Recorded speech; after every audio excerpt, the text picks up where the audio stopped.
বাংলাদেশের রাষ্ট্র কাঠামোতে যে সংস্কার প্রয়োজন সেটা শুধু আকাঙ্ক্ষার মধ্যে আর সীমাবদ্ধ নাই, এটা একটা সিদ্ধান্তে পরিণত হয়েছে। আমরা রাজনৈতিক দলগুলো ঐক্যমত্য কমিশনের সকলে মিলে আলোচনা করেছি। এটা রাজনৈতিক দলগুলোর যেমন সিদ্ধান্ত, তার থেকেও বড় সিদ্ধান্ত হলো জনগণ 70% যারা গণভোটে হ্যাঁয়ের পক্ষে অবস্থান নিয়েছেন এবং তারা বিপুল সংখ্যকভাবে গণভোটকে জয়যুক্ত করেছেন। জনগণের পক্ষ থেকে একটা সিদ্ধান্ত আসার পরে সেটা আর আকাঙ্ক্ষার মধ্যে থাকে না, সেটা এখন বাস্তবায়নের দিকে অগ্রসর হওয়ার কথা। কিন্তু দুর্ভাগ্যের বিষয়, বিএনপি সরকার গঠন করার প্রথম দিনই তারা গণভোটের ম্যান্ডেট অনুযায়ী যে সংস্কার পরিষদের শপথ গ্রহণ করবার কথা ছিল, সেই সংবিধান সংস্কার পরিষদের শপথ তারা গ্রহণ করে না।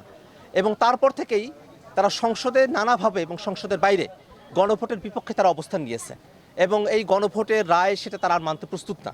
এবং আমরা দেখলাম যে সংবিধান সংস্কার পরিষদ গঠন না করে তারা সংবিধানকে সংশোধনের দিকে তারা নিয়ে যেতে চায়। এই জায়গাটাতেই সবথেকে বড় আপত্তির বিষয়, কারণ আমরা দেখেছি যে বাংলাদেশের সংবিধানের এতগুলো জায়গায় পরিবর্তন প্রয়োজন।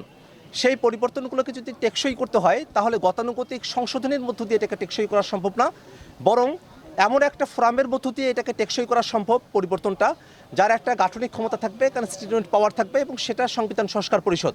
এই সংবিধান সংস্কার পরিষদ গঠন না করা বিএনপি এখন যে ধরনের কৌশলের আশ্রয় নিচ্ছে, সামনের দিনে যে এটা হবে আসলে সংবিধান সংস্কার পরিষদ গঠন না করে যদি সংবিধানের পরিবর্তনগুলো নিয়ে আসা হয় তাহলে সামনের দিনে বাংলাদেশ আসলেই সত্যিকার অর্থে একটা সাংবিধানিক সংকটের মধ্যে পড়বে।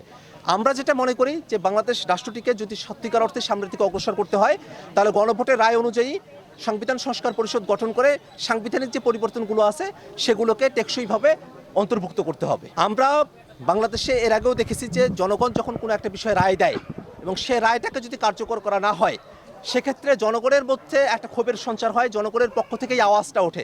আমরা বিভিন্ন জায়গায় মানুষের সঙ্গে কথা বলে দেখছি যে মানুষেরা কিন্তু এটাকে প্রতারণা হিসেবে দেখছে, গণভোটকে বাস্তবায়ন না করা। এই প্রতারণা কিন্তু বাংলাদেশের মানুষেরা তারা সহ্য করবে না।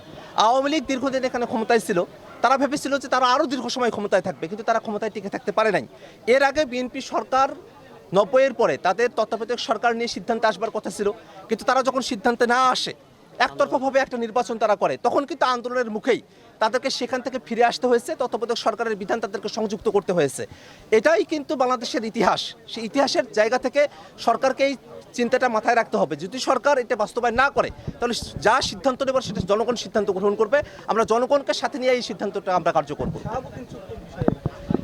আমরা দেখলাম যে বাংলাদেশে শাহাবুদ্দিন চুপ্পু, যিনি রাষ্ট্রপতির পদে আসীন ছিলেন, তিনি যে কোনোভাবেই রাষ্ট্রপতির পদে আসীন থাকতে পারেন না, এই কথাটা আমরা দীর্ঘ সময় ধরে আমরা বলে আসছি। সে অন্তর্বর্তীকালীন সরকারের সময়টাতেই বৈষম্যবিরোধী ছাত্র আন্দোলনের ব্যানারে আমরা আন্দোলন করেছি যে শাহাবুদ্দিন চুপ্পুকে রাষ্ট্রপতির পদ থেকে অপসারণ করতে হবে, কিন্তু তখন সাংবিধানিক সংকটের কথা আমাদেরকে বলা হলো। আমরা আমাদের দাবি কন্টিনিউ রাখলাম। যখন নির্বাচিত সরকার আসলো তখনও আমরা বললাম, তখন আর তো সাংবিধানিক সংকট তাদের পক্ষ থেকে থাকে না, কিন্তু তারপরেও তারা শাহাবুদ্দিন চুপ্পুকে দিয়ে সংসদে বক্তৃতা দেওয়ালো, আসলে সংসদকে কলঙ্কিত করলো। এই শাহাবুদ্দিন চুপ্পু শুধুমাত্র ফেসিবাদের একজন আইকনটা, তিনি একজন লুটেরা, তিনি ব্যাংক লুট করেছেন, বাংলাদেশে ইসলামী ব্যাংকে তিনি দখল করে ইসলামের হাতে তিনি তুলে দিয়েছেন, বিদেশে বাড়িঘর করেছেন, বিদেশের একটা পার্মানেন্ট রেসিডেন্স তিনি দিয়েছেন। তো এরকম ধরনের একজন ব্যক্তি, তিনি তো রাষ্ট্রপতি পদে আসীন থাকার মতো যোগ্যতা তার থাকে না। এমনকি 5 আগস্টের পরে শেখ হাসিনা তার কাছে পদত্যাগপত্র জমা দিয়েছে কি দেন নাই সেটা নিয়ে তিনি 2 ধরনের কথা বলেছেন, মিথ্যাচার করেছেন স্পষ্ট। একবার বলেছেন যে তার কাছে পদত্যাগপত্র দেওয়া হয়েছে, আর একবার তিনি বলেছেন যে তার কাছে পদত্যাগপত্র দেওয়া হয় নাই। এখন সেই শাহাবুদ্দিন চুপ্পু, সেটা বিএনপির সাথে তাদের একটা ইন্টারনাল নেগোসিয়েশন, সেই নেগোসিয়েশনের জায়গা থেকে তারা এই সরকার গঠন করার পরে একটা সময় পর্যন্ত তাকে রেখেছে এবং তাকে তারা একটা সেফ এক্সিট দিতে চায়। কিন্তু আমরা যেটা মনে করি যে শাহাবুদ্দিন চুপ্পু গণহত্যার সময়টাতে তার যে ভূমিকা, একটা কমার রেসপন্সিবিলিটির জায়গা থেকে তিনি এইটাকে নিবৃত্ত করতে পারতেন, কিন্তু নিবৃত্ত করার উদ্যোগ নেন নাই, বরং শেখ হাসিনার সহযোগী হিসেবে ভূমিকা পালন করেছেন।